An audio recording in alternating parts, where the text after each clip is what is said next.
Why are we starting this way? Because it's Wednesday. Thank God it's Wednesday. Weird Wednesday. Okay, here we are.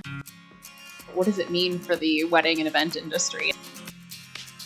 I don't care what situation you're in, you can do something simple. I gotta say, I actually still love weddings. Welcome back, everyone, to the Wedding and Event Insider. I am Matt. I'm Elizabeth. I'm Michelle. We are here today to just gab a little bit about something that's actually been on my mind for a little while, as I am getting married in just a few weeks. So since also we're nearing the beginning of the wedding season, so I want to talk a little bit about a topic that's pretty cool. Been on my mind for a long time: anxiety or anticipation. Basically being on the verge of wedding nuptials, and there's all sorts of drama that comes with it. So basically everyone here at the table has had some experience with that personally, or is currently having experience with that. Basically, want to just kind of go ahead and see if not only we've had to deal with that, but as event professionals, we've had to deal with that with our clients and had to be that person to help those clients. So should we just go ahead and talk a little bit about our own situations and kind of, what you remember going through that, Michelle? Sure. Mine was quite a while ago, coming up on, 35 years as of the date of this podcast here. This year I'll be married for 35 years. So I have to think back and dial back quite a bit here. But actually, mine's a little bit easier, too, in some fashions. I eloped. I married my Marine, and we eloped, and the family was a little bit surprised.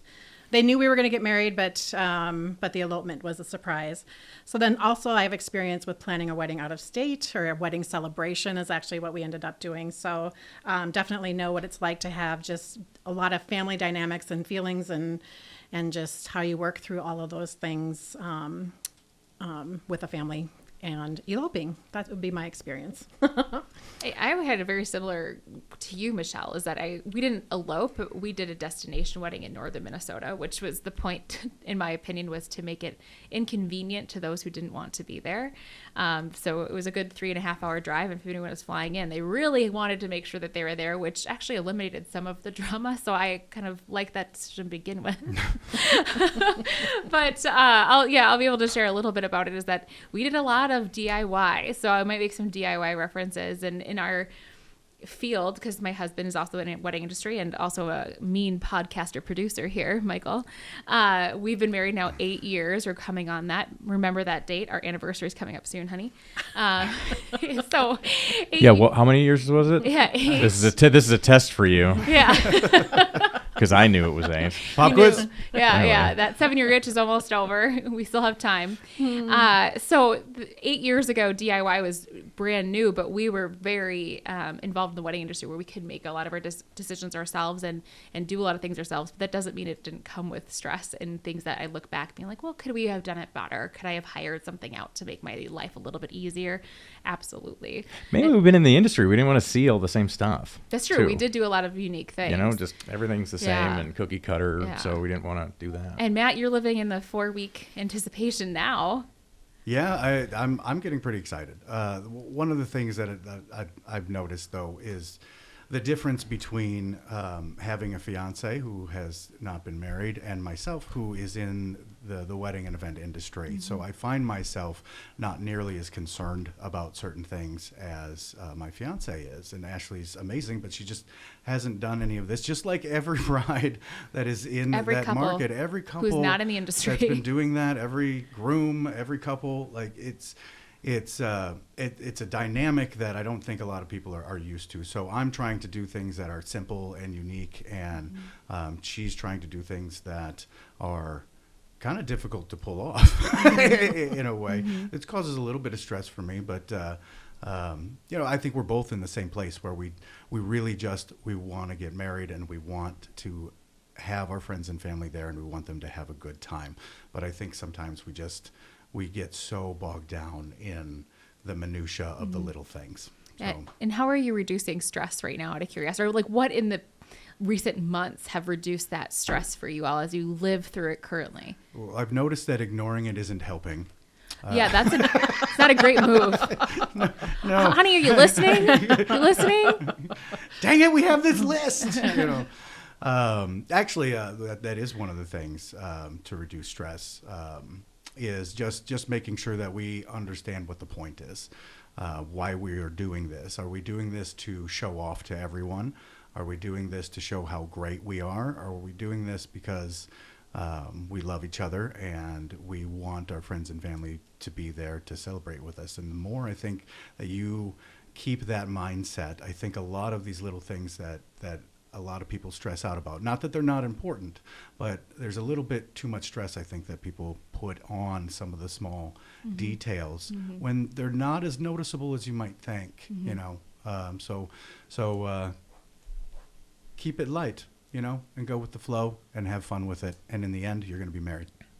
That's right. That's probably the best. That's probably the whole segment of it is like in the end, because I think about all the times I've given advice to the clients and couples that are in front of me, especially the day of the event too. As a wedding photographer, there's lots of different stories there, but it is definitely all the details and all the things that you plan for and everything that's so important. And you're wanting everything that you've been, planning for. But the day of the event, it's just like, actually just let some of that stuff go. Your guests aren't even going to know that this particular thing may not be in wherever it was supposed to be, or some things fall to the side.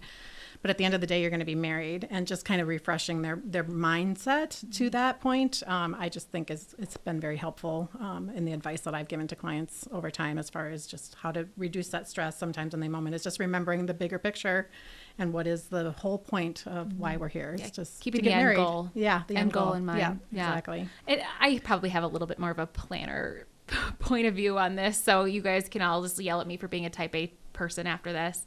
But you plan in advance as much as you can. Work ahead as much as you can. There are certain things where I remember about 3 or 4 months before our wedding, I wanted to have these little gift bags that had stamped monogram that I was going to do. I was doing that 3 to 4 months before the wedding. I remember doing that activity thinking, people are probably going to do this like the night before the wedding and have their aunts sit around a table, be like, oh yeah, we put these little gift bags together. So it was something, I was going to estimate about 60 to 70 people at the wedding. I knew how many bags to make. If I got bought extra, great. But that was just one thing. Check, done, get it off the list. That's hard to do, to plan ahead like that. And I will say, being in the industry, it does help, but that doesn't mean that you can't really think about the month before your wedding and think about, okay, 1 month before our wedding, leave everything open to the family drama that will ensue. Like, everything should be done 1 month prior, because family drama will inevitably come with my RSVPs.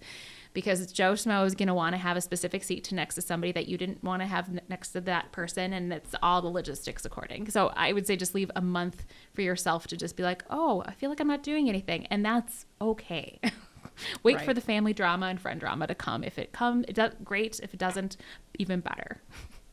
I think that I've seen that in some of the tips and different things that you see. It's like having that time off of work, like, especially like that week before the wedding. It's just like actually taking those days off of work, and just because I don't care how good of a planner you are or have everything, there's just going to be things that are the little things that all come up that are just needing to be taken care of. So having that taken care of is really good. And one of the tips I would give for sure is asking for help with either your friends or that planner or that day of coordinator or your vendors for your day.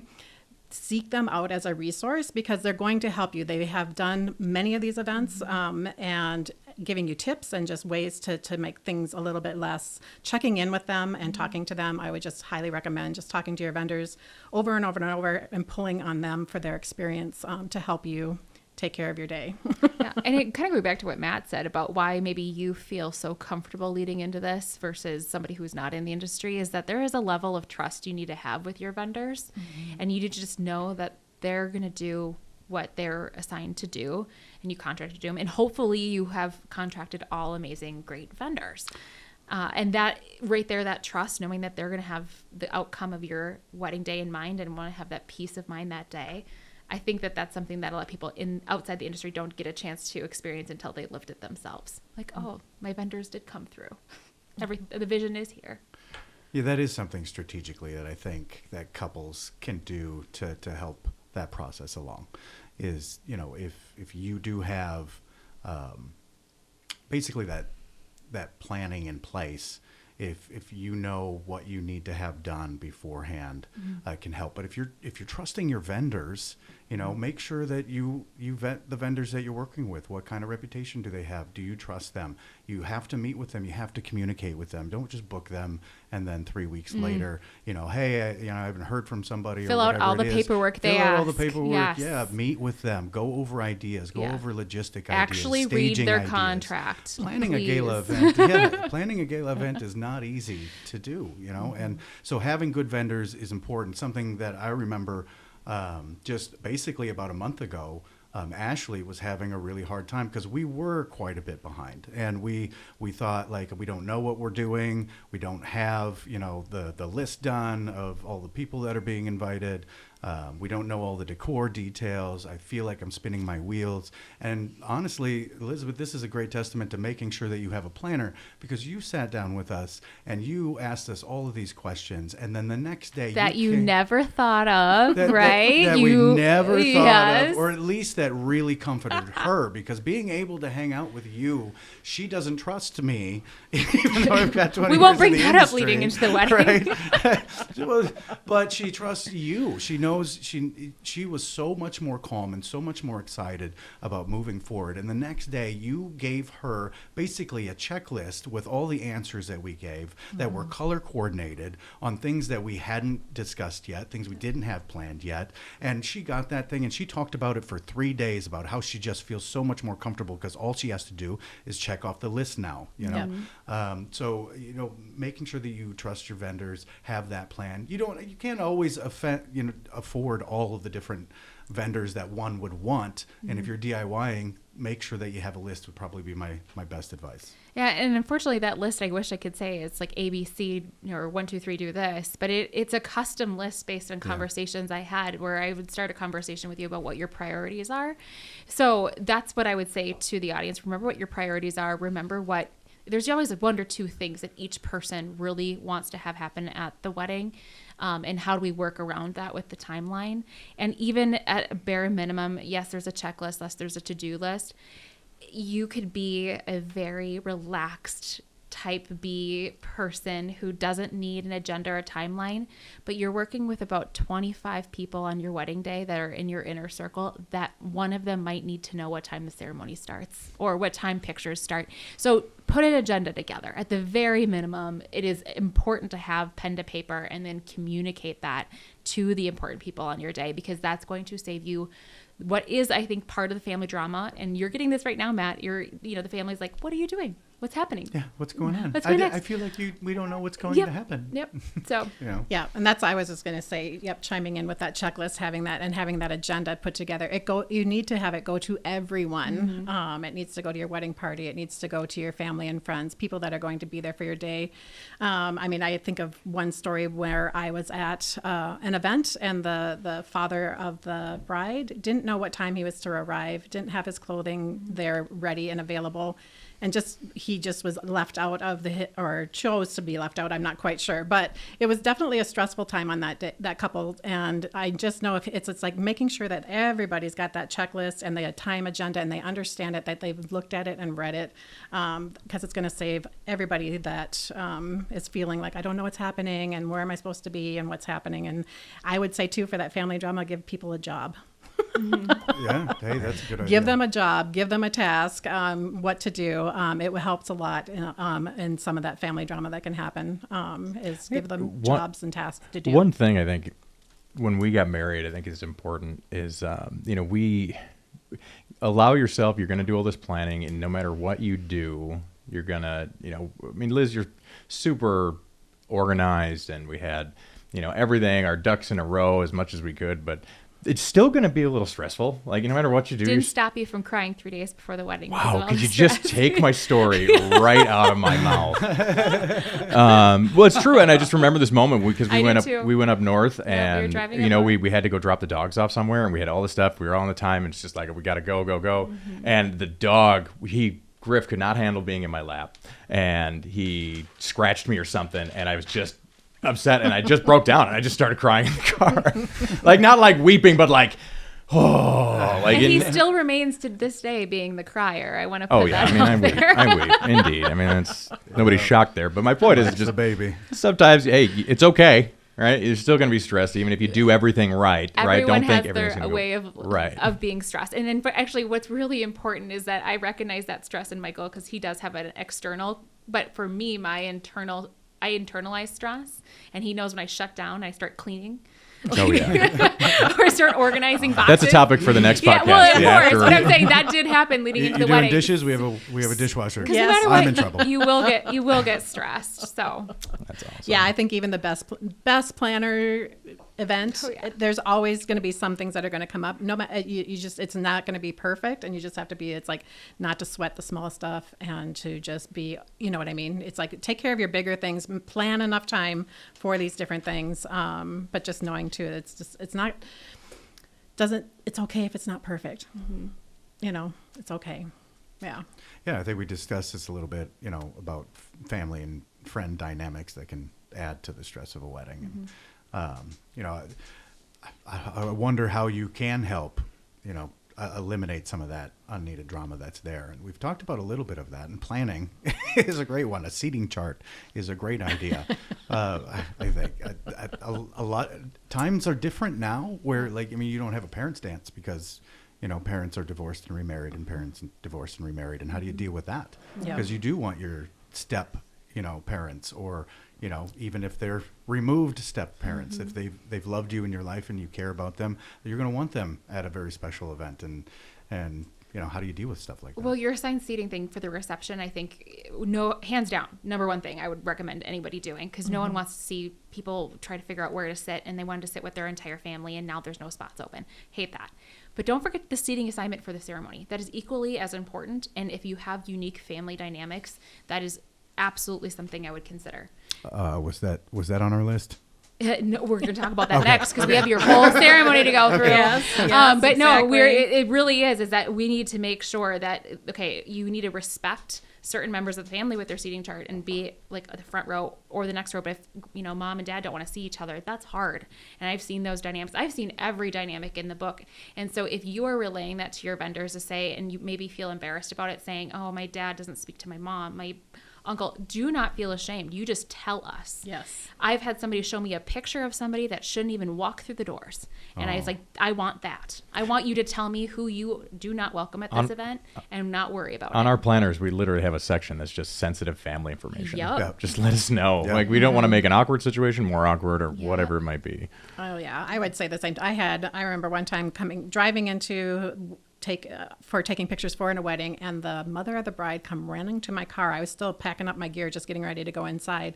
She was so worried about, because she was divorced from the father of the bride, and she was very nervous about having to see him.